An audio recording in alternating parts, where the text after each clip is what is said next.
Bienvenidos a un programa más de Entre Finanzas e Impuestos. Este programa tiene la intención de involucrarlo en los temas fiscales y financieros más relevantes y por medio de las plataformas electrónicas de IDC, los expertos y especialistas en diversas materias que pretendemos hacer de este espacio un momento multidisciplinario.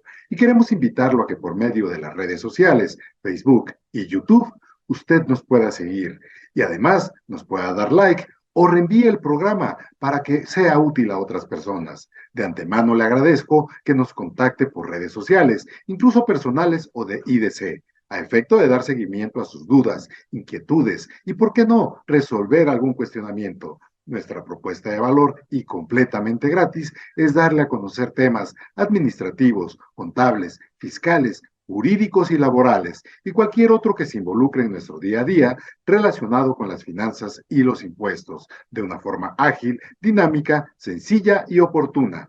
No lo queremos convertir en especialista, pero junto con ellos haremos lo posible para que conozca, aprenda y entienda también, en la medida de lo posible, los temas mencionados y con esto pueda lograr estar pendiente de su actividad económica o régimen fiscal, o si es empresario, persona física o moral.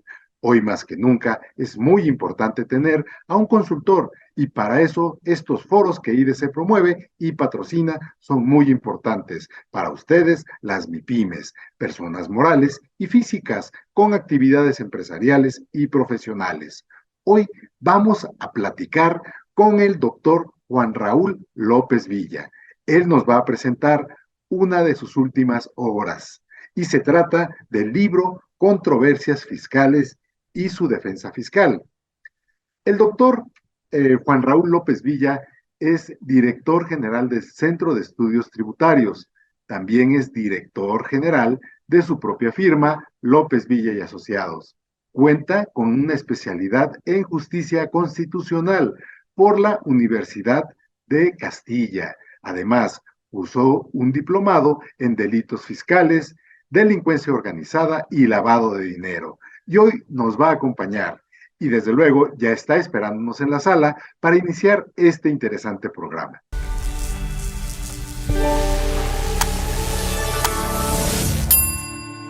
Entre Finanzas e Impuestos TV. Aprendizaje con entretenimiento. Le doy las gracias al doctor Juan Raúl López Villa. Y bueno, como ya lo he presentado, tiene una gran trayectoria y hoy vamos a platicar de una obra que él está estrenando. Ya tenía yo la fortuna de tener una obra anterior de él y desde luego muy interesante, pero hoy esta obra nos refiere a situaciones que fiscalmente suelen suceder y de las cuales debemos estar preparados, porque no simplemente es buscar tener la defensa de un especialista como él, sino también prevenir. Y el prevenir nos va a ayudar precisamente a evitar caer en esto que él le llama en su obra como controversias fiscales y su defensa fiscal con jurisprudencias de la Suprema Corte de Justicia y el Tribunal Fiscal. Así que, pues, doctor, para mí es un gran honor tenerte en este programa Entre Finanzas e Impuestos, presentar tu obra, pedirle a las personas que nos atienden en este programa que la consigan. Te voy a pedir que nos hagas el favor también de indicarnos cuáles serían los medios para poder conseguir esta obra que vale muchísimo la pena y empezar a puntualizar con un tema de cada uno de estos capítulos que abordas porque son sumamente interesantes. Así que muchísimas gracias por acompañarme, por aceptar esta invitación a tu programa Entre Finanzas e Impuestos y bueno, adelante, es tu espacio.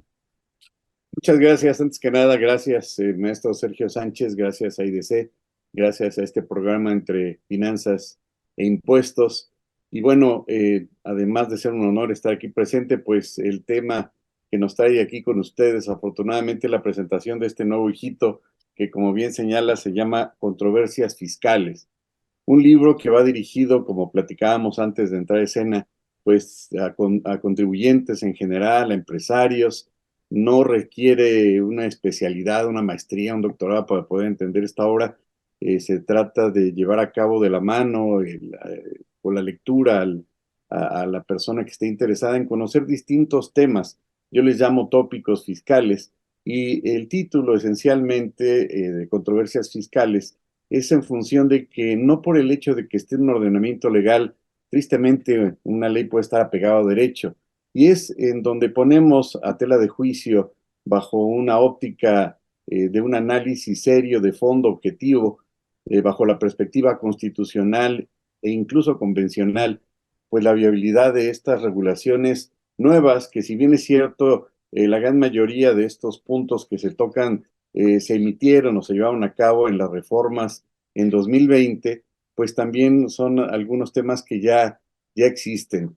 Y uno de los puntos, si me permites abordar, porque son 13 capítulos, fue una obra muy ambiciosa, pero con la finalidad de dejarlo para los lectores de una forma muy coloquial, muy breve. Pues uno de los temas con los que iniciamos, y estarás de acuerdo que es un tema complejo, ya por su naturaleza, es el tema del beneficiario controlador. Correcto. Recordaríamos que este es uno de los temas que fue materia de reforma en 2022, en donde la autoridad, muy probablemente derivado de los criterios de la Corte más recientes, pues pretende regular esta figura tan compleja, en donde un tercero, una persona física, puede ser el artífice de llevar a cabo una serie de artilugios para tener un beneficio propio y utilizar esa máscara corporativa. Pero hasta qué punto la autoridad se apegó a derecho, es falible o no esta regulación, cuáles son los mecanismos. Y un punto elemental que yo considero básico es que la autoridad refirió y consideró que el tema del beneficiario controlador es un tema que forma parte del artículo 28 de alguna manera, es decir, parte de la contabilidad. Y quizá, salvo tu mejor opinión y la opinión de las personas que amablemente nos ven, pues ahí hay un tema interesante, un tema motivo de análisis, que precisamente por eso escribimos este primer punto. Hasta qué momento la autoridad puede requerirle vía facultad de gestión información del beneficiario controlador, si forma parte de su contabilidad. De llevarlo a cabo, entonces, estaría violentando la Constitución. ¿Cómo ves? Así es, no, desde luego que muy interesante porque al final existe la disposición, muchas personas no le han puesto la debida atención respecto al tema del beneficiario controlador, aún sabiendo que existen multas bastante onerosas y que podrían representar un daño patrimonial para los empresarios, pero teniendo en cuenta lo que tú estás señalando en esta obra, pues como he mencionado, simplemente hay que prevenir, conocer, saber, entender, para que en un momento dado tengamos la necesidad de la defensa, pues sepamos a qué le vamos, como dicen coloquialmente, tirando, ¿no? En ese aspecto, bueno, fue un gran punto el empezar con el beneficiario controlador, ¿no? Y en un segundo capítulo que también es muy interesante, ¿no? El tema de los EFOS. Esto que fue tan atacado en su momento y que hoy siento que ha habido todavía algún receso por parte de la autoridad respecto a esta situación, pero finalmente existe. Doctor, pues bueno, este siguiente capítulo 2 de la inclusión de los EFOS en la lista de bloqueados de la UIF contra la recomendación 4 del Grupo de Acción Financiera Internacional, ¿qué nos sugiere? ¿Qué debemos entender al respecto?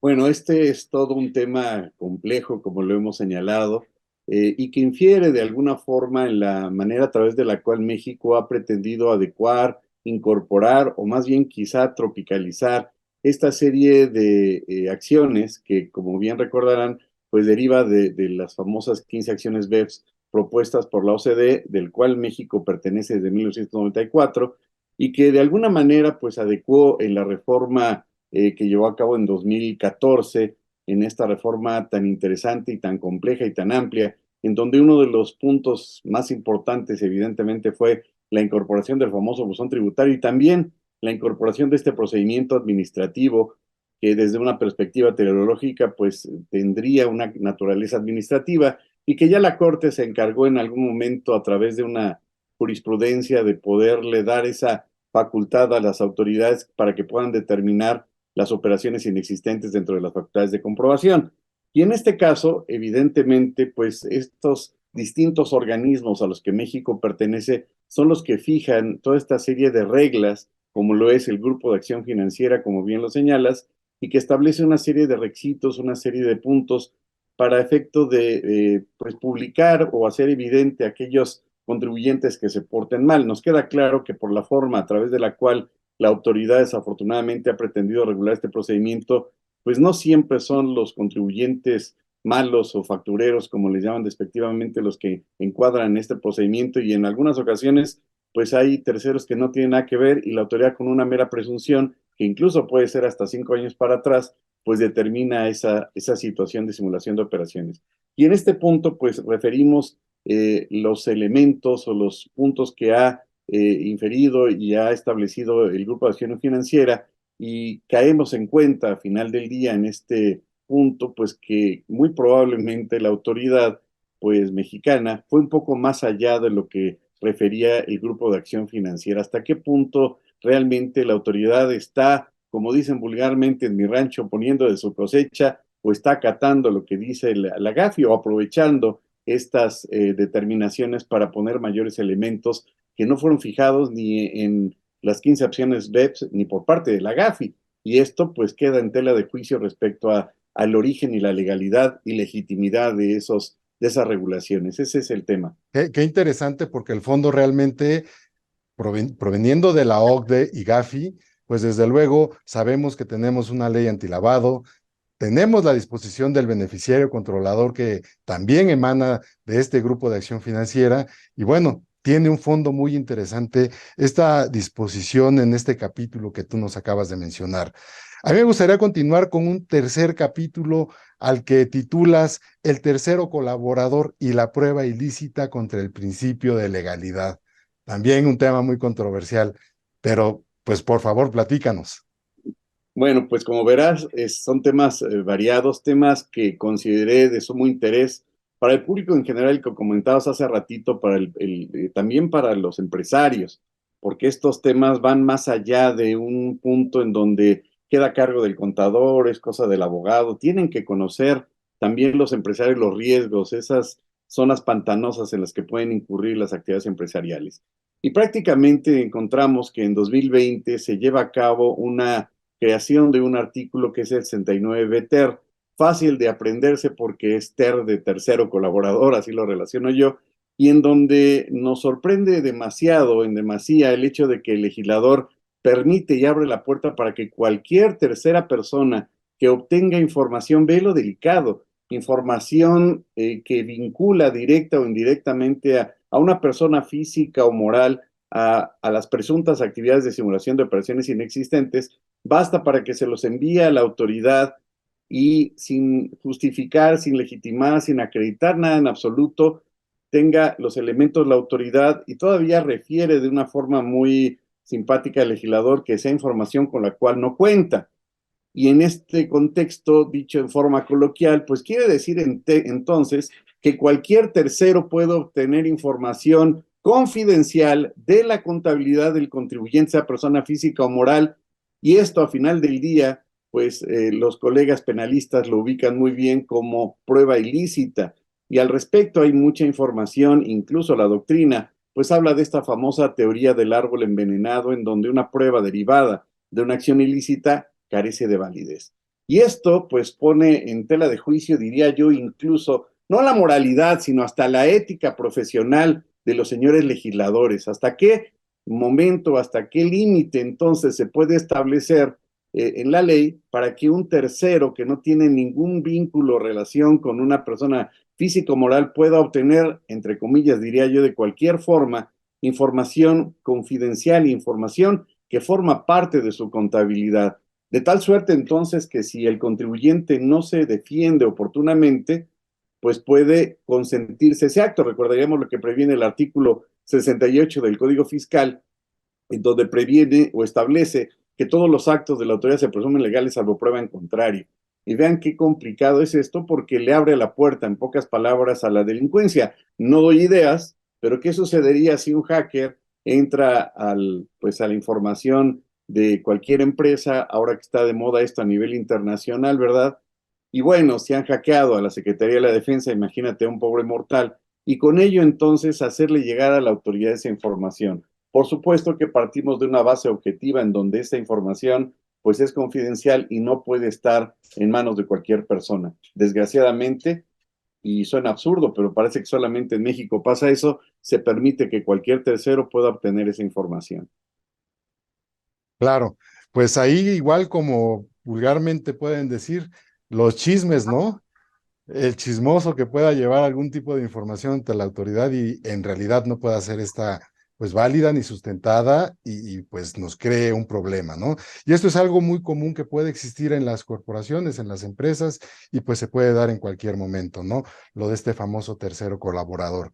Ahora, hay capítulos muy importantes, desde luego yo quisiera ir uno por uno, el tiempo nos lo va a impedir, desafortunadamente, reitero, pero yo quisiera que en el próximo segmento, doctor, pudiéramos atender a los capítulos que tú puedas considerar más importantes. A mí me llaman mucho la atención para los empresarios el que nos puedan localizar por medios electrónicos, por temas geológicos, que podamos también saber cómo defendernos ante el tema de una multa, ¿no? Porque pues podemos presentar un pago extemporáneo y el artículo 73 pues nos lo señala como que de tal forma sí lo podemos llevar a cabo, ¿no? La espontaneidad y la extemporaneidad, pero pues en ese tema simplemente muchos no saben cómo es que tienen que llevar las cosas.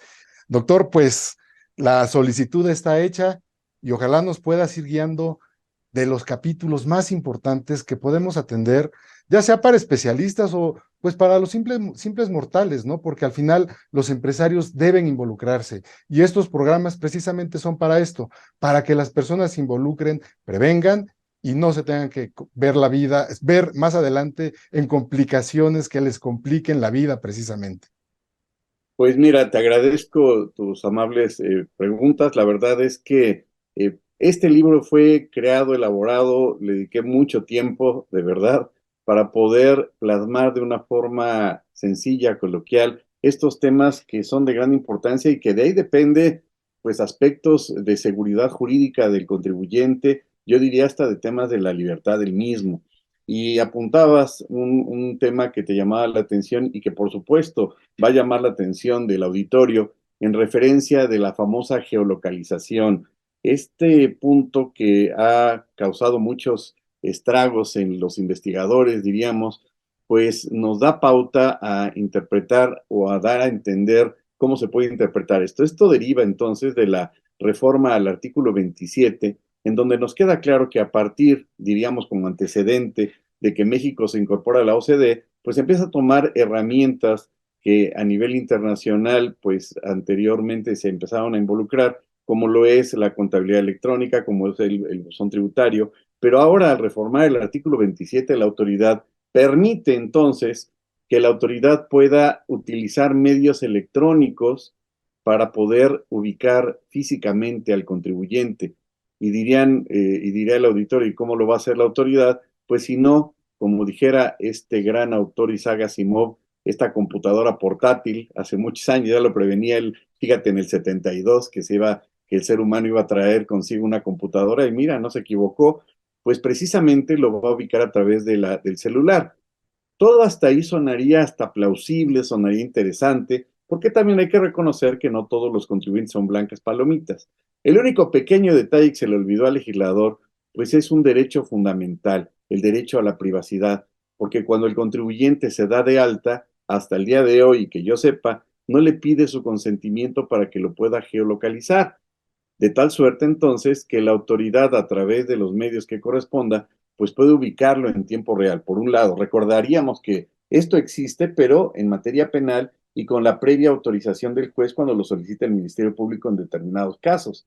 Pero aquí el legislador se saltó esas trancas y peor aún, la autoridad, como ya apuntábamos a partir del artículo 27, permite la posibilidad de que pueda pues ubicar al contribuyente y en este caso estaríamos hablando de otro escenario, es decir, pues para verificar el domicilio fiscal. Nos queda claro que la autoridad regularmente pues mandaba a su gente para poderlos localizar y verificar cuando se dan de alta o cuando se cambian inmediatamente de domicilio fiscal.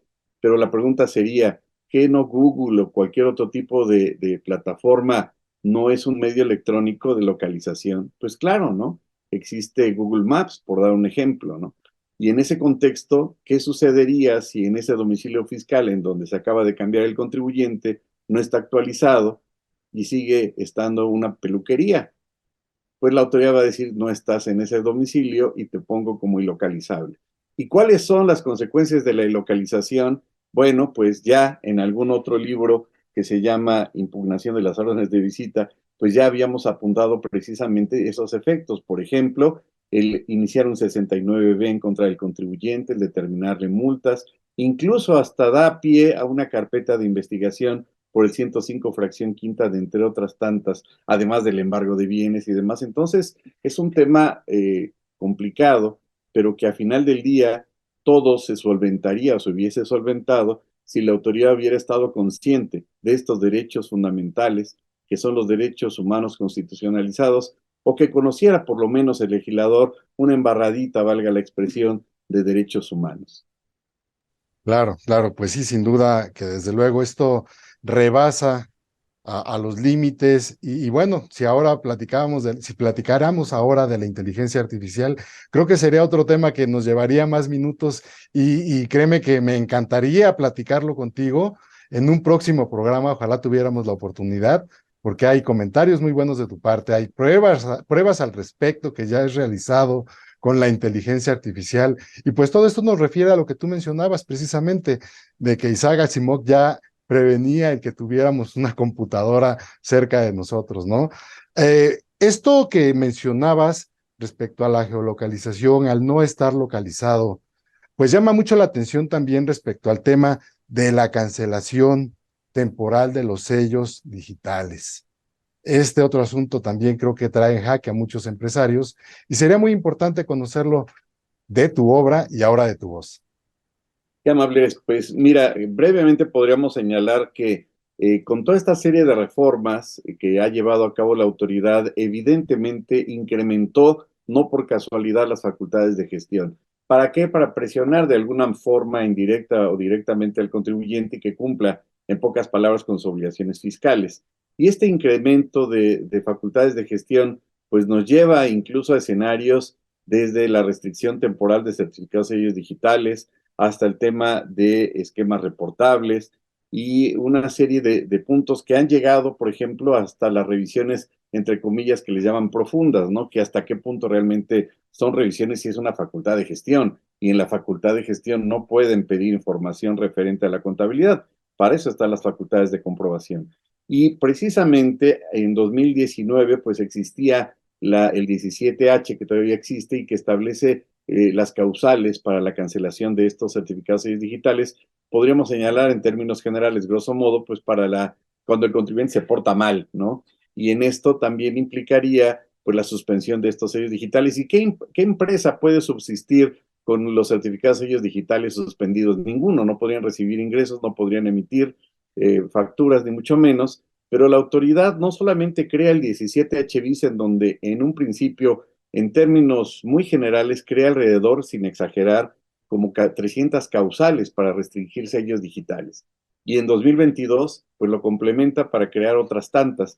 El tema es hasta qué punto realmente esa facultad está debidamente otorgada y en ese tenor, como bien lo apuntabas, atendiendo al 17 constitucional, es impugnable o no, es ilegal o no. No estoy defendiendo en absoluto a los contribuyentes incumplidos, ni mucho menos, sino la forma a través de la cual la autoridad ha emitido esta regulación y que efectivamente en el capítulo 6 lo desahogamos. ¿Cómo ves? Así es. Pues todos los demás capítulos, doctor, son muy interesantes. Qué pena que el tiempo nos apremia, pero ojalá haya otra oportunidad de tener otro espacio contigo, otro momento de conversar estos temas tan interesantes, porque no podemos dejar a un lado los temas de la información biométrica, el embargo de las cuentas bancarias del contribuyente. Y bueno, yo le invito al público que hoy nos atiende en este programa a que adquiera la obra. Y por favor, dinos de qué manera lo podemos hacer. Qué amables. Pues mira, ya está a la venta ahorita en estas tiendas conocidas. ¿Puedo decir nombres? Claro, adelante, por favor. Bueno, en Gandhi, en la librería del sótano, pero también directamente con Flores Editores o con su servidor. Ahí me pueden localizar en Facebook como Juan Raúl López Villa o como Raúl López, y con todo gusto, de manera directa, con todo gusto también podríamos autografiar la obra, y ahí en Messenger nos pondríamos de acuerdo para ver pues el tema del envío de los libros, que ya ves que siempre es una lata el tema de la mensajería. Y bueno, pues esta obra ha sido dedicada para todos los contribuyentes. Como bien apuntábamos hace ratito, no está en términos complejos, o por lo menos eso intenté, desglosado de una forma muy analítica y poniéndoles, como dice el editor, las tesis de jurisprudencia aplicables, transcritas, porque anteriormente las ponía en pie de página y hasta me regañaban. Entonces ya las ponemos literalmente, porque a final del día también es derecho del contribuyente saberse defender y cuáles son los mecanismos para tales efectos. Es una obra excelente, te felicito. Muchísimas gracias a nombre de los contribuyentes, que también yo soy uno de ellos, por dedicar tanto tiempo a realizar esta obra y la investigación que has hecho sobre todo. Así que, pues te agradezco nuevamente tu participación en este programa. Queda abierta también la invitación para que nos puedas acompañar en un próximo programa, y seguro que nos vamos a estar frecuentando para tratar no solamente estos temas, sino otros en los que haya cavidad de poder entender muchas cosas, mismas que como tú como especialista sabes y nos orientarás. Al público le agradezco su atención. Nos vemos hasta la próxima.